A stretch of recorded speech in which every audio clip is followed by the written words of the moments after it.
राज्यातील शेतकरी वाट बघत आहे नमो किसान सन्मान निधी योजनेच्या पुढच्या हप्त्याची. सध्या जर बघितलं तर जे आहे 7 हप्ते बँक खात्यावर आता शेतकऱ्यांच्या जमा झालेले आहे. नमो किसान सन्मान निधी योजनेचा 8वा हप्ता बँक खात्यावर कधी ट्रान्सफर होणार या संदर्भातील महत्त्वाचे अपडेट समोर आलेले आहे. त्याचप्रमाणे जर बघितलं तर जे आहे PM किसान सन्मान निधीचे पैसे येऊन जवळपास 1.5 महिने उलटून गेलेले आहे. आता 2 महिने पूर्ण होतील, मात्र नमोचा अजूनही हप्ता शेतकऱ्यांच्या बँक खात्यावर ट्रान्सफर झालेला नाही. बहुतांश ठिकाणी बातम्या पसरत आहे की 2 हप्ते एकत्र मिळणार आहे आणि 4 हप्ते एकत्र मिळणार, अशा काही बातम्या सांगितल्या जात आहे. मात्र त्या बातम्या खऱ्या नाहीत शेतकरी मित्रांनो.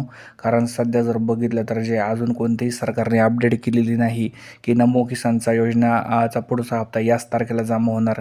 त्यामुळे फेक बातम्यांपासून सावध राहा, कारण अजून या संदर्भातील कोणत्या हालचाली सुरू झालेल्या नाही किंवा GR आलेला नाही.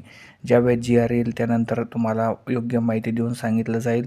सध्या तरी सर्वांनी जे आहे आता या योजनेच्या पैशाची थोडी वाट पाहावी त्यांना लागणार आहे. मात्र GR आल्यानंतर तुम्हाला सांगितले जाईल. धन्यवाद.